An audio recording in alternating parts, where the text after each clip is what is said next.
Okay, we are the Inwerken team. My name is Connor Fradenberg. I'm Derek Boonstra. I'm Tanner Olson. And I'm Victor Rada. And I will begin our presentation by exploring the nature of our project and the background of the companies in it. First company involved with our project is Inwerken. Inwerken is based in 4 German cities and works mainly with business software development and consulting. Although Inwerken is based in Germany, its work is not confined to it. Inwerken is an official SAP partner and works with many large clients all around the world.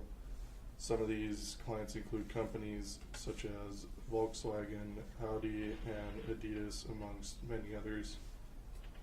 One such client tasked them with creating a customer portal which would become our project. This company is called Kanegießer, and I will now cover them. Kanegießer is a company that was founded in Germany that also has many bases in other countries, including the US, more notably close by in Minnesota. Kanegießer produces laundry technology, clothing technology, and fusing technology. An example of this would be their flatwork linen technology that can process and sort different types of linen. Kanegießer is a very successful company. It is considered the industry leader in industrial laundry tech, in addition to having customers in 51 countries all over the world. Kanegießer also has software needs, which is why they approached Inwerken in order to acquire a new customer portal. And in turn, Inwerken is working with our group to achieve this goal. Kanegießer has an existing customer portal, however, it is lacking in features that are much needed.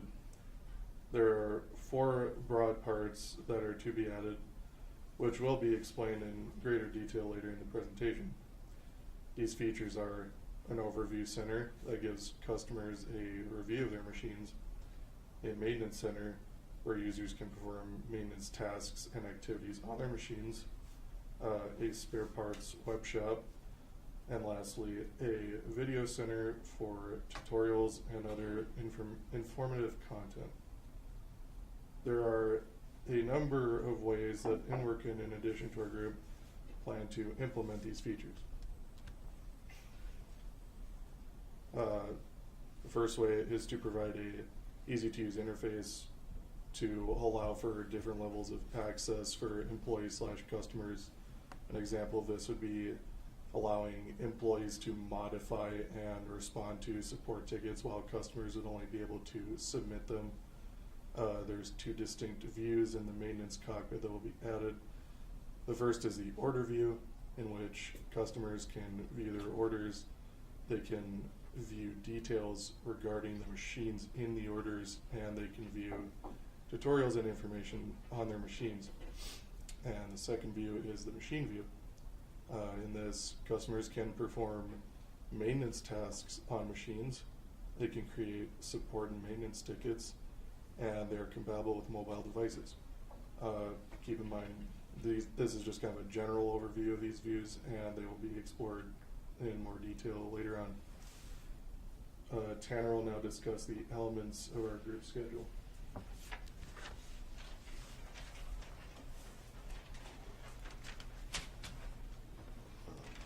Alright. This project is being worked on in parallel with our team developing the front-end UI, while the Inwerken team, Maxim Reagan and Bastian Bachmann, work on the back-end database. As Inwerken is based in Germany, this means there's a substantial time difference between us. Our weekly Skype meetings end up being at 8 a.m. Central Standard Time, while it's around 3 p.m. there. This also means that communication by email can take until the next morning to be read by either side. We knew this collaboration would be different than what we're used to, but we're set on making it work. As for our development plan, at the beginning of the semester, we were introduced to a tutorial of the SAP UI5 framework in order to familiarize ourselves with the development tools we've been working with. SAP UI5 is a German enterprise software meant to help streamline workflow in all sorts of industries. The SAP initials stand for Systems, Applications, and Products. From there, we received the project concept from the Inwerken team and set to work on developing user stories, solidifying requirements, and began with the three main web pages: the maintenance cockpit, the machine view, and the order view. Having completed a majority of the features of these pages, functionality is mostly complete and working with the test data in the intended way.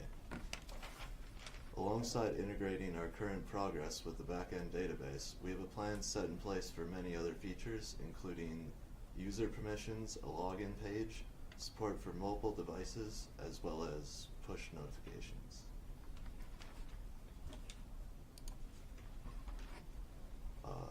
Our progress thus far is that the maintenance cockpit, the main link to both the machine view and order view, is operable.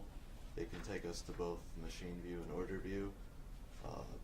The machine view portal displays a master list of machines that can be clicked on to view the machine's scheduled maintenance tasks, as well as other important information such as warranties and the like. In this view, we can check off tasks, and feedback will be reflected in our test data. We can also filter this machine list by how many activities or open orders are due soon. This part can be especially important to maintenance management if they want to not fall behind on the work, preventing their backlogs from piling up. The order view portal shares a similar story and many of the same characteristics, although it is meant as a place to have with higher priority repairs such as parts replacement. All of the data here is also interactable, and the filters work in a similar way. Connor will now take the floor to give you a more in-depth look at our project's design. Okay, so currently the prototype opens up to the maintenance cockpit. From this, users will be able to navigate to the machine view and order view pages, as you can see. Users will be able to see how many maintenance orders there are for all of their machines, as well as how many of them are listed as critical. Similar information is given in the order view button, showing the amount of orders and what critical orders there are. By clicking on either of these buttons, users will be sent into their respective views. We will first take a look at the machine view and then check out the order view afterward. On the left side of the machine view, there is a list showing all of the user's machines. The list displays the machine number, name, due activities, and due orders. The list also contains a live change search bar, filters, and a way to manipulate the data. After clicking on one of the list items, more information about the machine will be displayed, which is on the right side of the screen. On this page, you will be able to see the same information that is displayed on the list, but also information such as the description, warranty, construction year, and any maintenance orders that have been made for the selected machine. Currently, the web page does not have any orders displayed since the database is not finished yet and test data has been implemented in the meantime. The test data that was implemented only contains the basic information about the machines as we are not entirely sure how the database is structured, for example, how machines and orders are related. Once the database is implemented, the maintenance order list will add all orders for machine and also include the date that the order is due by. Users will be able to see their open and done orders as well as print out all of their maintenance orders. Here you can see an example of the information changing based on the selection of a list item. When a different machine is selected, the page will display only the maintenance order for the machine.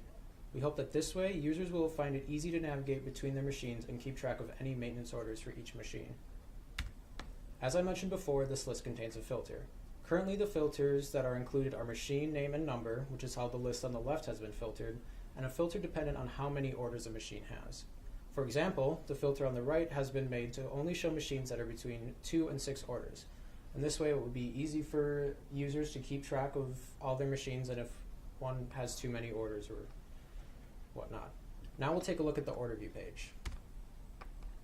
The order view page has been designed to look like the machine view and functions similarly as we want the users to be able to easily use this prototype. As in the machine view, the left side of the screen shows a list of all of the orders. This list includes the order name, the machine number that the order corresponds to, and the amount of processes for an order. This list also includes a live change search bar, filters, and a way to manipulate the data. When an order is selected, the user is provided more information about that order. The user will be able to see what the order actually is, in this case, clean filter mat at control cabinet, as well as more information about the machine. Additionally, the user will be presented with all the tasks that need to be completed for the order.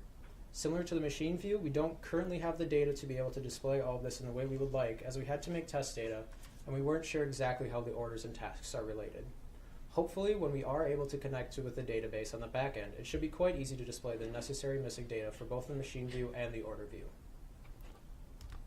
This is an example of the information changing based on the selected order, as this order is now check and clean transport belt. Similarly to the machine view, this will separate all extraneous information to each order so the user can easily navigate the orders and find out any necessary information. One of the filters included for the order view page is to filter based on machine number. The filter that is currently displayed is of the machine 3118532, and it shows that there are 2 orders here. This way, a user will be able to view all the orders for one single machine, and the list will not display any of the other orders for different machines. Now we will talk about our user story velocity. For this graph, the purple line represents all user story points, and that includes the nice to haves. The red line displays all the user story points that are required, and the black line is showing our progress up to this point. As you can see, almost half of our user story points come from nice to have requirements, and because of this, we would like to have all of the necessary requirements done with few weeks to spare, giving us ample time to complete as many of the nice to have requirements as possible. Currently, it looks as though we are a little behind schedule, but the reason we feel we are is because we still aren't entirely sure how seamless the connection to the database will be. We are hoping that it does not cause us too much trouble, but we still incorporated some time in case the connection is harder than we imagined. Most of the user stories are related to each page of the prototype, and we don't feel entirely comfortable calling them complete without the database displaying all the correct information. I touched briefly about some of the troubles we've been having, but Derek will now go more into detail about some of the issues and risks we have faced. To start, our first issue would be a time difference. This starts with response times. An example of this was our Skype meeting this morning got canceled at like 3 a.m. last night, and we didn't know until this morning, and most other emails take about 8 hours to respond depending on what time of the day we email them.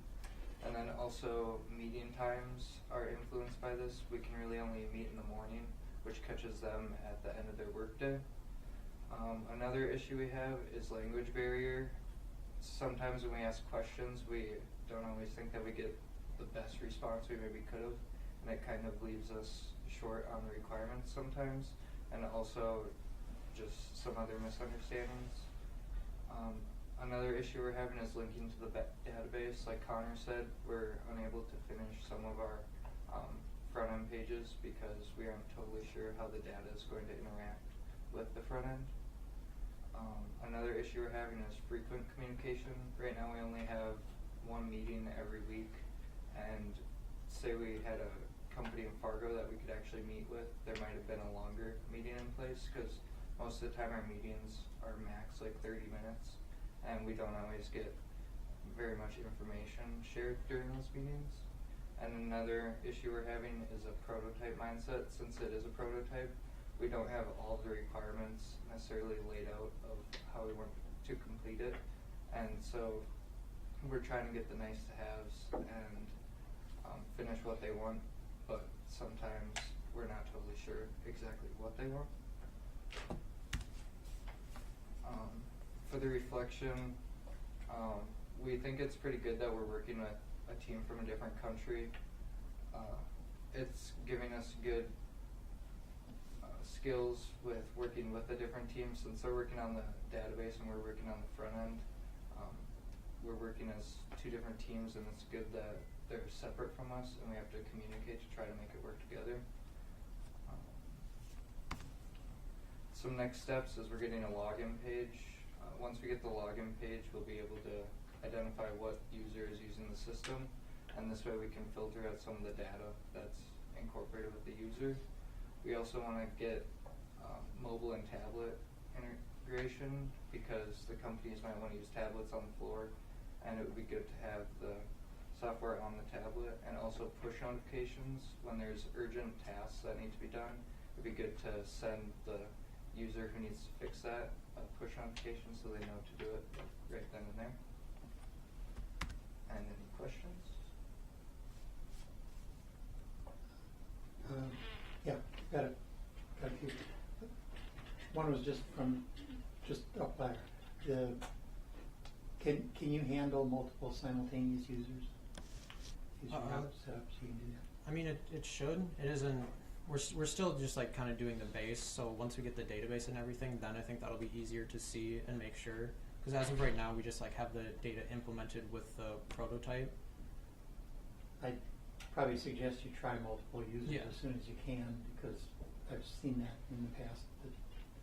That'll pop up and say, oops, we missed something we thought would work. When do you expect the database? It should be either this week or the week after spring break. We're hoping. We were gonna. They had mentioned last week that this week we were gonna have a meeting that was gonna be a lot more extensive and that we're gonna be getting through everything. But that got moved until Friday, so we aren't entirely sure yet. We're really hoping that we get it sooner rather than later, because the sooner we get it, then the more we can be confident that stuff is working, and then we can move on to some of the more nice to have requirements. They started it last Monday, so we had dummy data last week, so, because that break in February. Another miscellaneous, can an order have multiple machines? I don't believe so. I think that's something that we kind of need to talk about, and that was like kind of the whole relationship between order and machines. We weren't entirely sure of, because we weren't sure how the database was created or anything like that. So that's one of the things that we were going to talk about.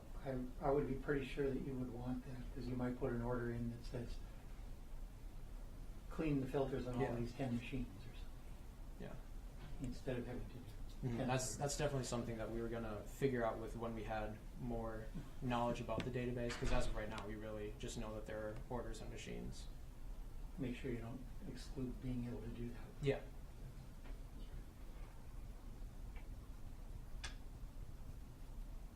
I kind of covered two of the ones that I was going to ask, so.